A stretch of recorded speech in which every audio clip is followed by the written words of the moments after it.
For years, Knox and Vivienne Jolie-Pitt have remained two of the most quietly fascinating children in modern Hollywood, not because they were always seen, but because they were not. Born into one of the most famous families in the world, they grew up surrounded by headlines, curiosity, and constant public attention, and yet they somehow stayed just out of reach. That distance is exactly what makes them so compelling now. In a culture where celebrity children are often pushed into the spotlight early, Knox and Vivienne seem to take a very different path.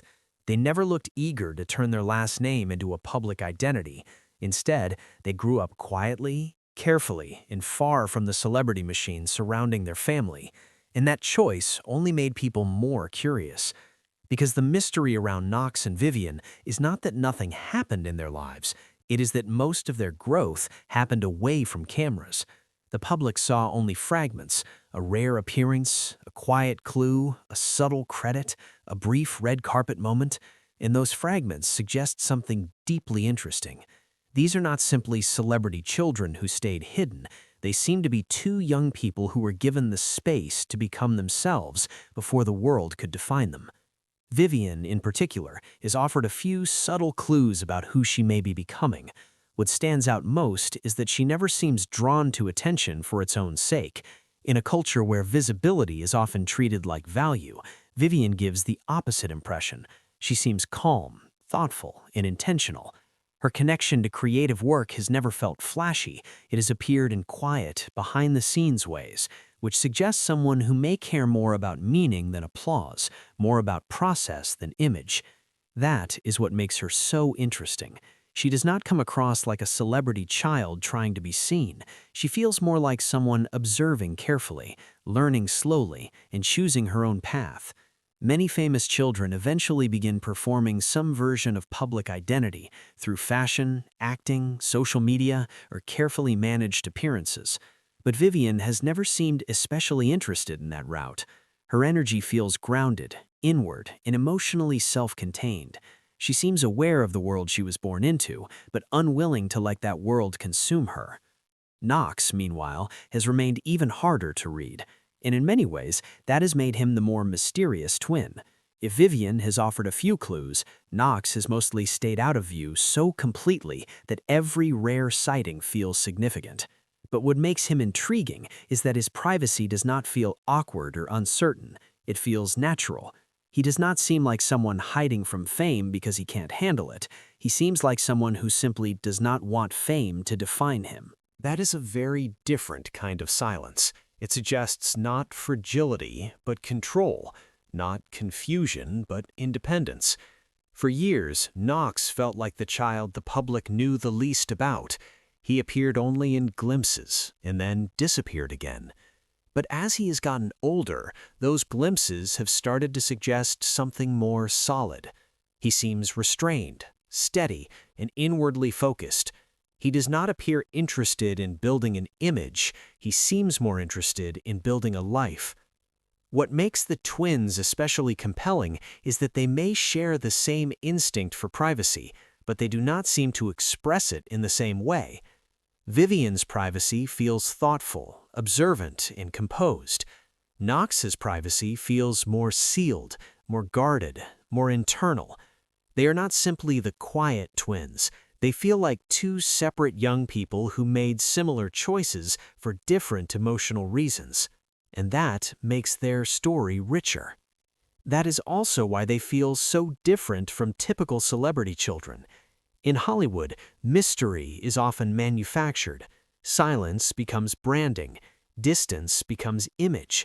But with Knox and Vivienne, their privacy feels real. It does not feel strategic. It feels instinctive.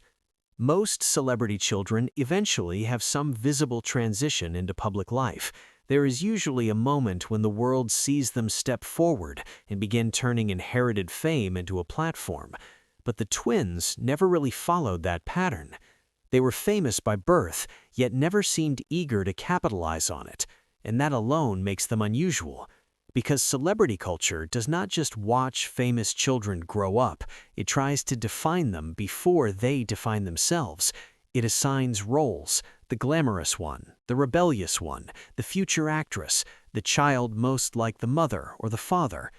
But Knox and Vivienne have resisted those easy labels. They feel less like extensions of celebrity and more like real teenagers protecting the right to become themselves slowly. There is also something emotionally powerful about the timing of their privacy. They were not just born into beauty, wealth, and fame. They were raised inside one of the most closely watched family stories in modern celebrity culture.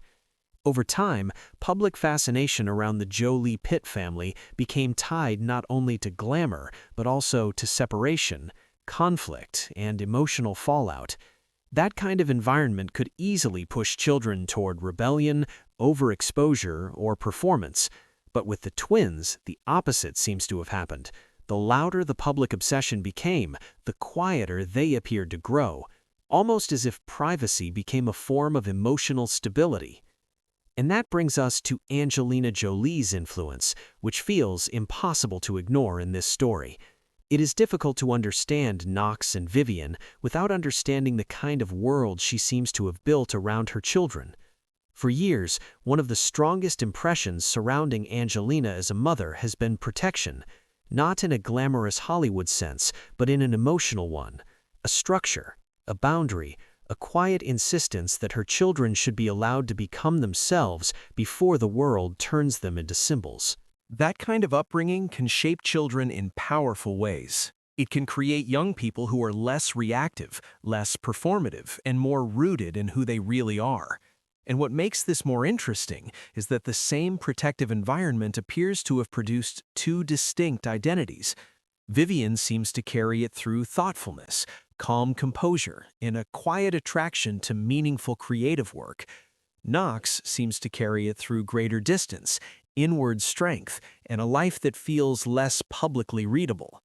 At this point, the most fascinating thing about Knox and Vivienne is not simply that they stayed out of the spotlight, it is what that distance may have allowed them to become. Because privacy, when it is real, does not just hide a person, sometimes it helps build one. And with these twins, that seems to be exactly what happened. Vivienne appears to be becoming someone thoughtful, observant, and emotionally deliberate, someone who may value purpose over applause and authenticity over visibility. Knox appears to be becoming someone even more self-defined, someone grounded in restraint, discipline, and the quiet confidence that comes from not needing constant attention in order to know who you are. And maybe that is the real reason their story remains so fascinating. They represent a rare, unanswered question.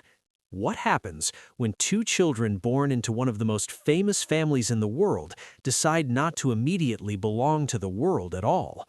So far, the answer seems to be something unusual. You get two teenagers who become more mysterious with age, not less. Two young people who seem more real because so much of them has been protected from performance. That does not mean they will remain private forever. As adulthood gets closer, the public may eventually learn more. Vivienne may step further into creative spaces. Knox may continue building a life shaped by independence in quiet purpose. Their paths may become clearer over time. But what matters now is that whatever comes next already feels shaped by something deeper than celebrity. It feels shaped by intention. In the end, Knox and Vivienne are no longer just the twins who were rarely seen. They are becoming symbols of something far more unusual in modern fame.